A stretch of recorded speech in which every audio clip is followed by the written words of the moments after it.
Bonjour et bienvenue au quart d'heure sexo. Aujourd'hui, nous allons parler de la sexualité avec l'âge.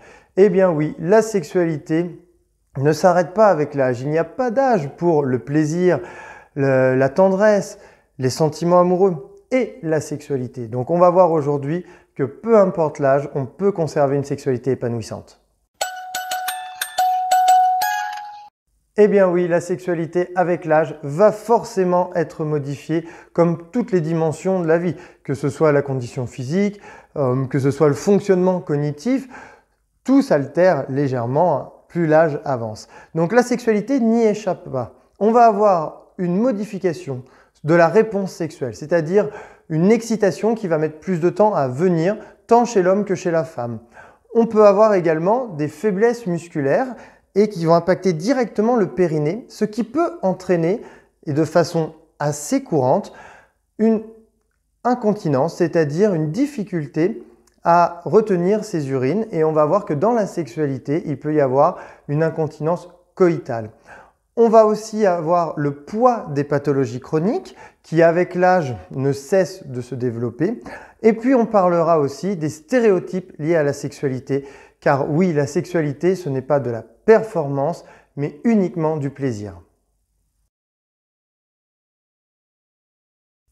Comme je vous l'ai dit, la réponse sexuelle va être altérée. On va avoir deux répercussions importantes. Chez l'homme, la fonction érectile va mettre beaucoup plus de temps à venir. C'est-à-dire qu'elle est présente, mais on va voir une durée de stimulation plus importante pour avoir une érection qui permette un rapport sexuel avec pénétration par exemple. Chez la femme, on va retrouver la même chose. On a une sécheresse vaginale qui peut être présente et en fait un manque de lubrification, mais qui va se compenser par l'accentuation de ce qu'on appelle les préliminaires, c'est-à-dire une sexualité sans pénétration. Plus on va stimuler, plus on va être dans une phase d'excitation, plus on va avoir une lubrification qui va arriver. C'est-à-dire que la réponse sexuelle ne disparaît pas forcément avec l'âge, mais elle met plus de temps à apparaître. Donc il va falloir peut-être modifier vos habitudes sexuelles en vous donnant beaucoup plus de temps pour permettre cette réponse sexuelle afin d'avoir un rapport intime. Avec l'âge, on va voir apparaître un déconditionnement physique. Et le périnée est un muscle extrêmement important dans la continence urinaire, mais également dans le plaisir sexuel et dans la fonction érectile chez l'homme. Ce périnée va avoir tendance à se déconditionner, et même très tôt. Les études montrent bien qu'une femme sur 3 de plus de 35 ans souffre d'incontinence urinaire et un homme sur 5 de plus de 45 ans. Et plus l'âge avance, plus ce problème va s'accentuer. Et on va avoir ce que l'on appelle l'incontinence coïtale, c'est-à-dire des pertes d'urine pendant les rapports sexuels et notamment au moment de l'orgasme. Ça va modifier, voire vraiment altérer de façon très négative la sexualité.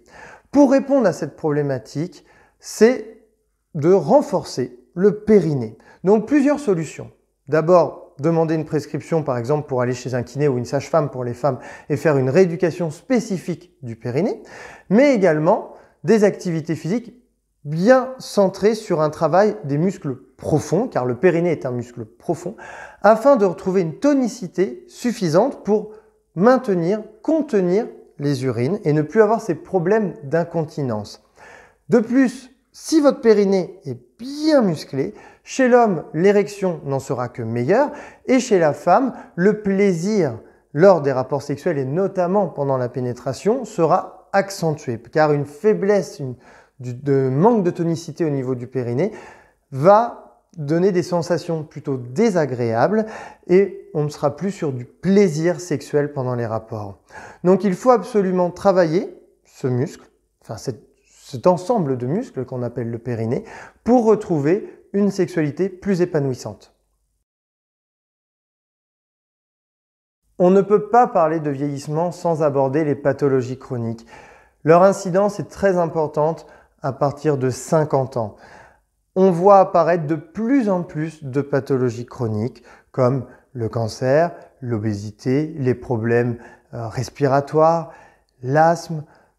On va avoir toutes ces maladies-là qui vont avoir tendance à s'accentuer dépasser 50 ans. Et ces pathologies vont avoir un impact direct sur la sexualité, car leurs traitements peuvent avoir des effets secondaires sur la fonction sexuelle, c'est-à-dire la fonction érectile chez l'homme et la lubrification vaginale chez la femme, et aussi des réponses sur l'imaginaire érotique, donc sur le désir sexuel.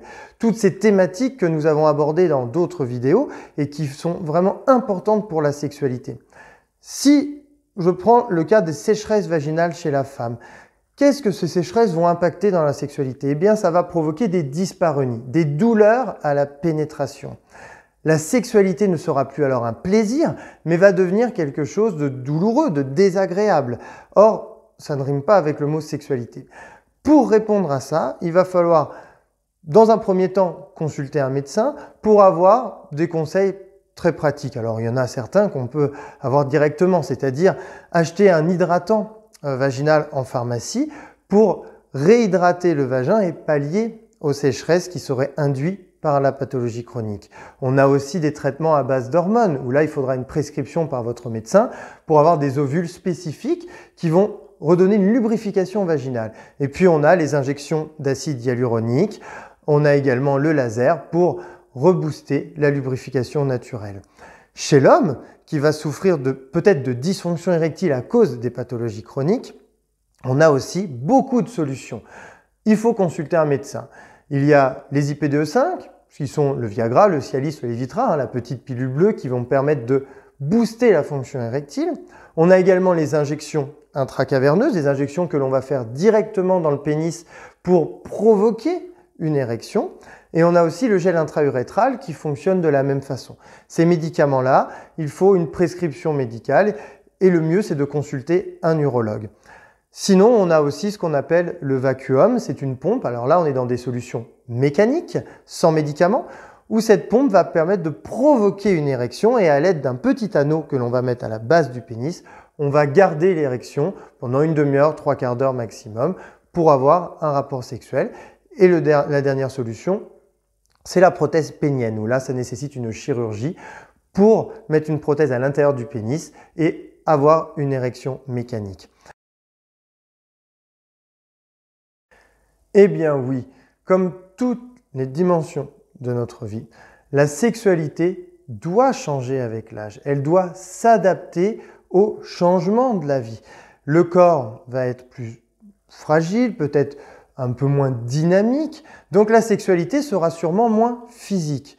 Ce n'est pas grave, il faut être dans une sexualité plus émotionnelle, partagée avec son partenaire et ne pas être dans une quête de la performance. Dans la sexualité, oubliez-moi cette performance. L'objectif numéro 1 d'un rapport sexuel, c'est le plaisir. Une fois qu'on a compris ça, on enlève toutes les problématiques liées à la fonction érectile, au nombre de positions qu'il faudrait faire, à la durée d'un rapport sexuel. Tout ça, on l'oublie, ça ne sert à rien. L'objectif principal, c'est de passer du bon temps à deux, de prendre énormément de plaisir, de donner, de recevoir, et uniquement ça. Alors, pour être dans une sexualité plus épanouissante, il faut oublier tous les stéréotypes liés à la sexualité. On l'a bien compris, la performance, hop, on n'y pense plus. La pénétration, ce n'est pas la sexualité. La pénétration, c'est une partie de la sexualité qui ne doit pas forcément être systématique. L'objectif d'un rapport sexuel, c'est le plaisir, le partage, le bon temps que l'on va passer à deux. Donc pour cela, il est important de communiquer au sein du couple. On a tendance à parler de tout dans un couple, sauf de sa propre sexualité. Et c'est bien là le problème. Pour trouver une sexualité épanouissante, il faut communiquer sur ce que l'on aime, ce que l'on n'aime pas, ce que l'on n'aime plus. Parce que des fois, il y a eu pendant des années une pratique sexuelle qui était peut-être plaisante et qui aujourd'hui ne l'est plus forcément parce qu'on a changé. On s'adapte donc au moment présent. On ne remet pas en cause la sexualité passée, mais aujourd'hui on se dit « ça, je n'aime plus trop, j'aimerais essayer plutôt tel versant ». Si vous êtes capable d'échanger avec votre partenaire, vous allez trouver une sexualité riche, épanouissante et plaisante. Merci d'avoir suivi le quart d'heure sexo. Si vous avez des questions, n'hésitez pas à m'envoyer un mail à mon adresse qui s'affiche ici. Likez et abonnez-vous à la chaîne pour voir les vidéos suivantes. Et si vous voulez aller plus loin sur le sujet du vieillissement et de la sexualité, j'ai écrit un livre qui s'appelle « La sexualité ne prend pas sa retraite » aux éditions InPress. Merci beaucoup et à bientôt.